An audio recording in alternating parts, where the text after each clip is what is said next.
where a person is afraid of falling down if he or she is away from walls or other means of physical support. Space phobia. Pretty cool.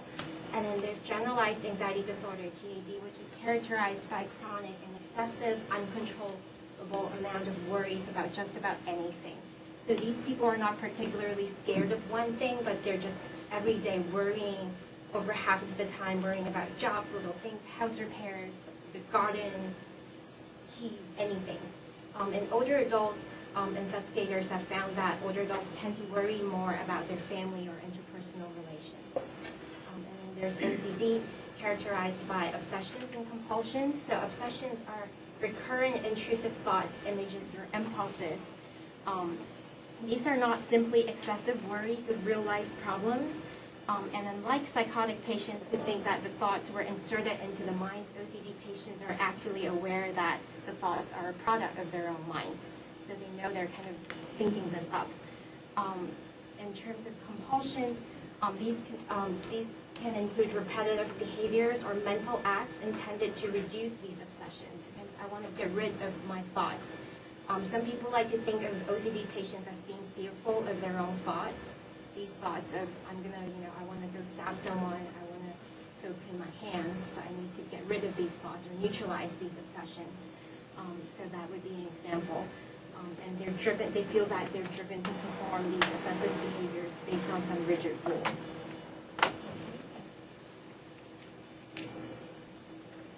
Lastly, there's post-traumatic stress disorders, which we hear a lot about, and that includes persistent re-experiencing in the forms of dreams, flashbacks, extreme distress, and avoidance of stimuli associated with prior exposure to extreme stress, such as combat. So, for instance, I have an older client that I saw for therapy.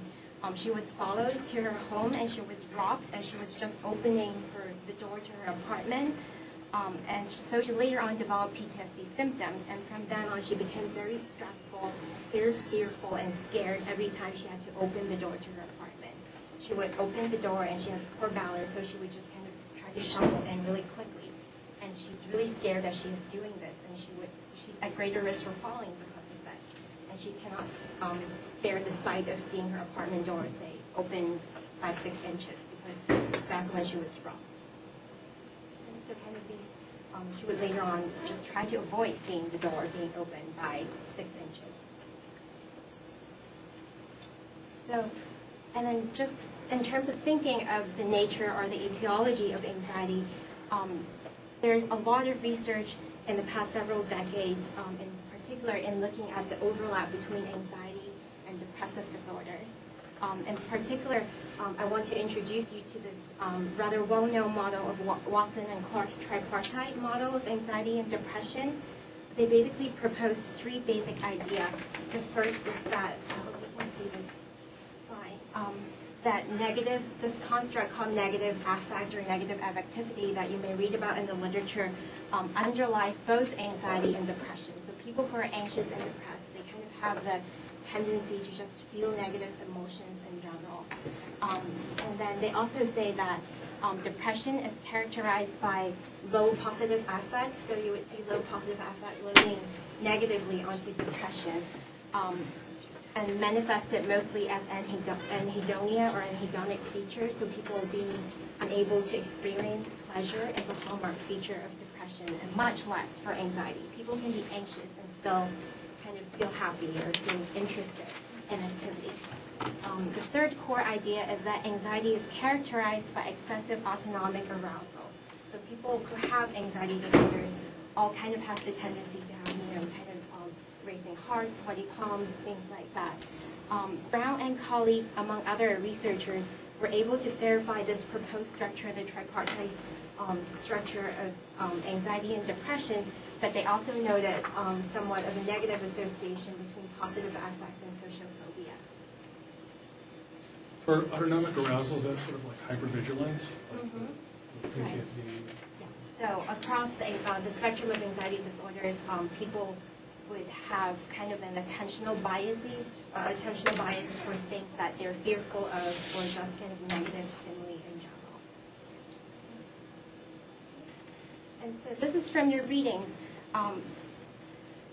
Julie Wetherell, an honored graduate of our program, she extended the research just now that you saw on the tripartite model of anxiety and depression by asking a very similar question in older adults.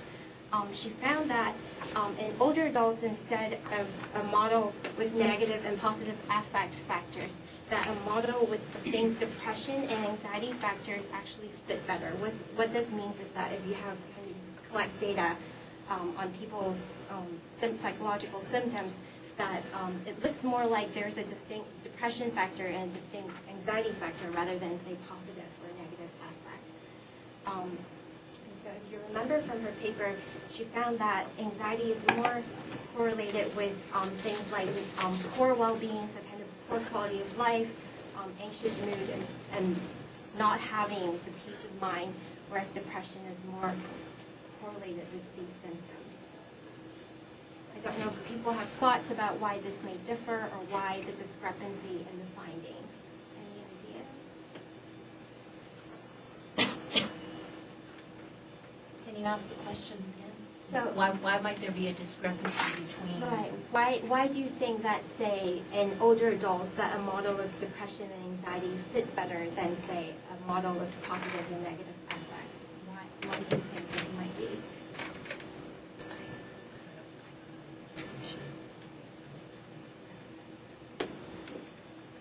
I don't know enough. I don't know enough about like what positive and negative affect means. So I'm sorry. No, don't apologize, please. So, positive, negative affects, you can think about them as, if you think of a hierarchy, you can think of positive, negative affects as kind of a higher order concepts that can underlie depression and anxiety, such as you can have negative affect and not necessarily be anxious. So then would the answer be to the question that they're just more specific, and anxiety and depression are specified negative affects? I mean, could be. Or subsets of? Right. It's also interesting, this is kind of more of a research question. I want to highlight the point that when we read research articles that looks at anxiety and depression, with the tripartite model, what they were measuring were using diagnostic interviews to look at disease categories. So they were looking at disorders per se.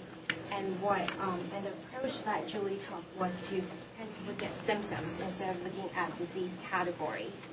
And so I'm wondering, maybe because she studies symptomatic measures rather than distinct diagnostic categories, she might have gotten different results. If that makes sense to you?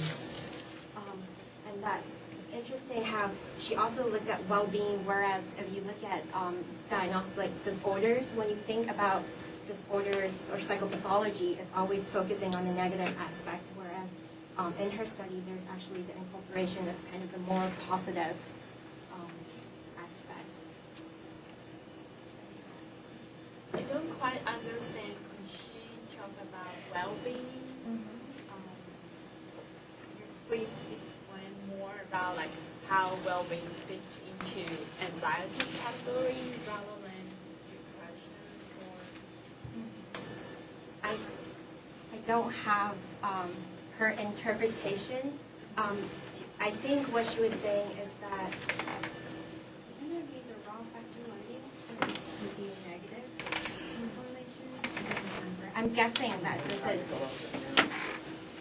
that this is a negative correlation, so that people, what she's finding is that if we, is that the idea of having low well-being, of not having well-being. Oh, it's lack of well-being. Right, so lack of well-being. It's what loads with anxiety is failure to say I am happy, Right. failure to say I am hopeful about the future.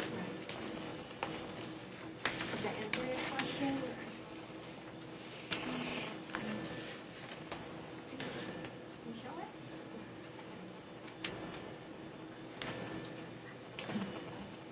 So let's just move on a little to look at the prevalence of anxiety disorders in the population. Just now when Margie gave you the introduction, she gave you an overview of the National Comorbidity Study. And here are the results from the replication sample who were interviewed between the years 2001 and 2003. So these are pretty recent results.